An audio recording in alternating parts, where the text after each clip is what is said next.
والصلاة والسلام على عباده الذين اصطفى خصوصا على أفضلهم وخاتم النبيين محمد الأمين وعلى آله وصحبه أجمعين.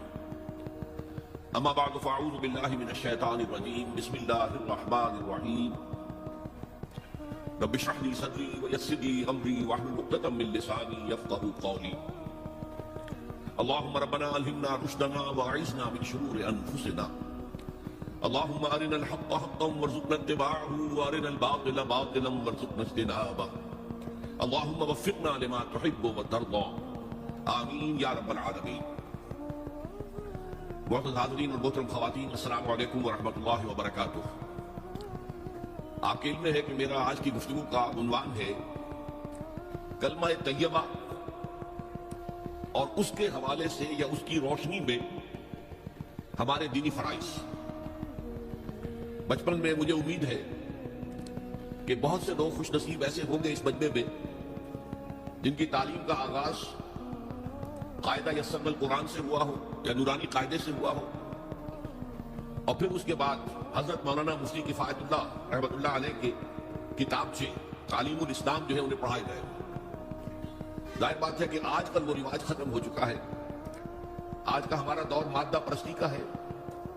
ہماری تعلیم میں بھی آپ کو معلوم ہے کہ کنڈر گارڈن جو ہے اس سے بات شروع ہوتی ہے اور ممی اور پاپا یہ الفاظ جو ہیں بچوں کو سکھائے جاتے ہیں. اللہ اور اس کے رسول کا نام عام طور پر نہیں پڑھایا جا رہا.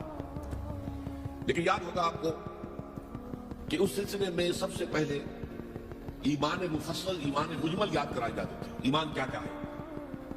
پھر 6 کلمے پڑھائے جاتے تھے. یہ 6 کلمے یوں سمجھیے کہ اسلام کی تعلیمات کا لب لباب اور خلاصہ. ان میں سے پہلے 2 کلمے کیا ہیں جو اہم ترین ہیں؟ کلمہ طیبہ لا الہ الا اللہ محمد رسول اللہ صلی اللہ علیہ وسلم.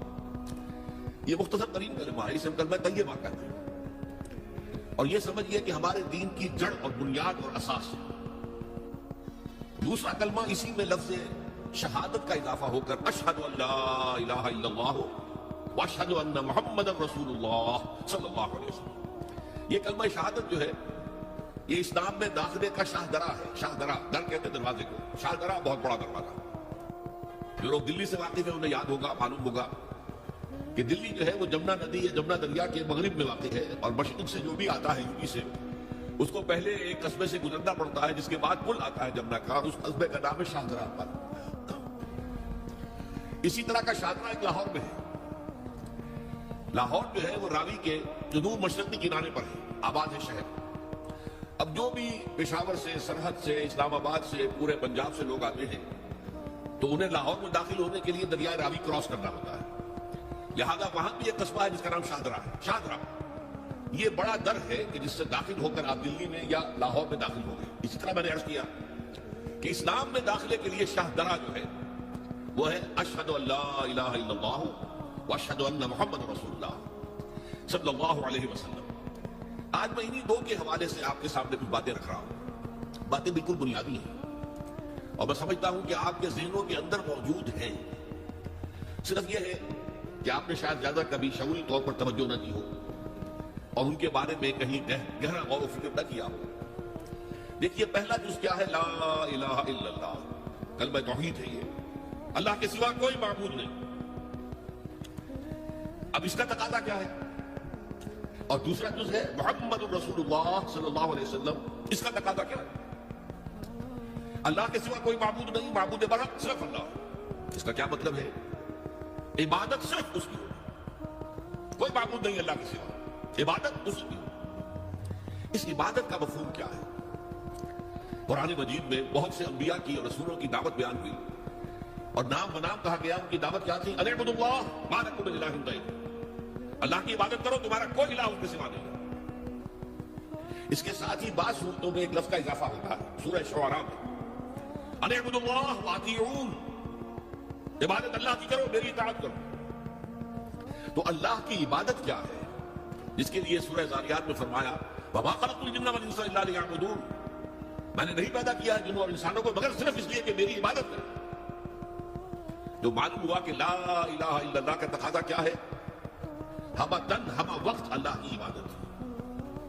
یہ عبادت کیا ہے؟ بدقسمتی سے مسلمانوں پر جو زوال آنا شروع ہوا خلافت راشدہ کے بعد سے، ایک زوال اسلام کا شروع ہو گیا، اگرچہ مسلمانوں کا تو عروج جاری رہا دور بنو امیہ میں، دور بنو عباس میں، دنیاوی اعتبار سے سطوت، شان اور شوکت بڑھتی چلی گئی، لیکن اسلام جو ہے اس کے اندر زوال شروع ہو گیا۔ سب سے پہلا زوال کیا آیا؟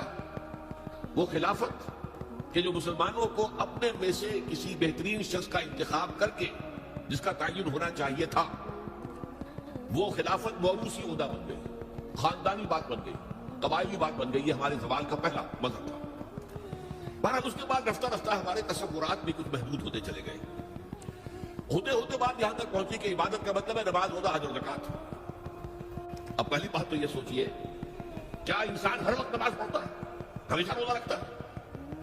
جب اللہ کہہ رہا میں نے تو پیدا ہی کیا میری عبادت کے لیے، کوئی اور کام اگر وہ کر رہا ہے تو وہ میرے مقصد تخلیق کے خلاف کر رہا ہے۔ وما خلقت الجن والانس الا لیعبدون، میں نے تو جنوں اور انسانوں کو صرف اس لیے پیدا کیا کہ میری عبادت کریں۔ تو اصل میں بات کیا ہے؟ یہ نماز، روزہ، حج اور زکات یہ بھی عبادات تو ہیں، اصل عبادت کچھ اور ہے۔ اصل عبادت کیا ہے؟ عبد کہتے ہیں غلام کو۔ غلام پچھلے زمانے کا تصور کیجیے، یہ ایسا نہیں تھا جیسے آپ کسی کو ملازم رکھ لیں، آج امپلائی ریلیشن شپ یہ اور ہے۔ آپ نے کسی کو ملازم رکھا ہے، فرض کیجیے دہاڑی پر رکھا ہے، وہ 8 گھنٹے کام کرے گا پھر چھٹی کرے گا، اس کے بعد وہ آپ کا کوئی تابع نہیں ہے، آپ کا غلام نہیں ہے، بلکہ آپ کا بھی ایک ہی ووٹ ہوگا، جب الیکشن ہوگا اس کا بھی ایک ہی ووٹ ہوگا۔ تو اصل میں غلام جو ہوتا تھا وہ ہمہ وقت، ہمہ تن، ہمہ جہد، ہمہ وجود بندگی کرتا تھا، اطاعت کرتا تھا۔ ملازم کہہ سکتا تھا کہ میرے تو اوقات ختم ہو گئے۔ آپ نے کسی کو رکھا خانسامہ کی حیثیت سے، اور فرض کیجئے ابھی فلش سسٹم نہیں آیا تھا تو بیت الخلا جو ہے آپ جس طرح کے ہوتے تھے سب کو یاد ہے، کسی دن بھنگن نہیں آئی، آپ کہیں اس سے خانسامہ سے کدھر جاؤ بیت الخلا صاف کراؤ، وہ صاف کہے گا صاحب میں آپ کا، میں تو خانسامہ ہوں، میں آپ کو کھانا پکا کر دینے کا پابند ہوں، میں یہ آپ کا بیت الخلا صاف کرنے کا تو پابند نہیں ہے، کہے گا کہ نہیں کہے؟ لیکن غلام نہیں کہہ سکتا، غلام تو ملکیت ہے، وہ 24 گھنٹے کا مطیع ہے، جو کام کہا جائے کرنے پر مجبور ہے، انکار نہیں کر سکتا۔ اور آپ کو معلوم ہو ایک اور بات ہونی چاہیے کہ غلام تو خود مملوک ہوتا ہے، اس کی ملکیت کوئی نہیں ہوتی۔ آقا نے کوئی اگر کوٹھڑی دے دی ہے کہ تم رات کو اس پر سو جایا کرو تو کیا وہ اس کوٹھڑی کا مالک ہو گئے؟ آقا نے کوئی چارپائی دے دی ہے اس پر سویا کرو تو کیا چارپائی کا مالک ہو گئے؟ نہیں، خود مملوک ہے۔ اور پچھلے زمانے میں غلاموں کا معاملہ کیا تھا؟ آقا جب چاہے ذبح کر دے، قتل کر دے، کوئی مقدمہ نہیں بنے گا، نہ 302 کا نہ 304 کا۔ کیوں؟ جیسے آپ کی بکری آپ کی ملکیت تھی، آپ نے ذبح کیا، گوشت کھا لیا، کچھ پوچھ سکتا ہے؟ میری بکری تھی بھائی، میں نے ذبح کیا، ہوا یوں تو آسمان۔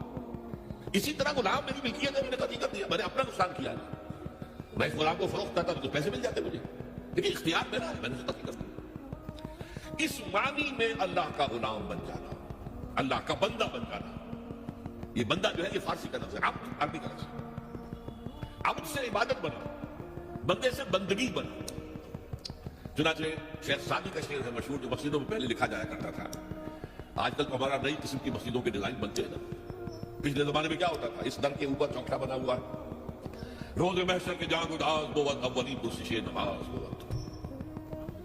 وہ قیامت کا دن جو بہت سخت ہے، پہلا حساب نماز کا ہوگا۔ اور یہ شعر میں لکھا ہوتا تھا، زندگی آمد برائے بندگی، زندگی بے بندگی شرمندگی۔ یہ زندگی ہمیں ملی ہی بندگی کے لیے ہے، وما خلقت الجن والانس الا لیعبدون۔ تو اگر ہم بندگی نہیں کرتے اللہ کی تو شرمندگی ہی شرمندگی ہے، گویا کہ ہم اپنے مقصد تخلیق کو تو پورا نہیں کر رہے۔ آپ نے قلم بنایا تھا لکھنے کے لیے، لکھتا نہیں ہے تو اٹھا کے پھینک دیں گے، ہم اس کو کوڑے میں ڈالیں گے۔ لہذا انسان کی تخلیق اور جنوں کی تخلیق بندگی کے لیے، زندگی آمد برائے بندگی، زندگی بے بندگی شرمندگی۔ یہ ہم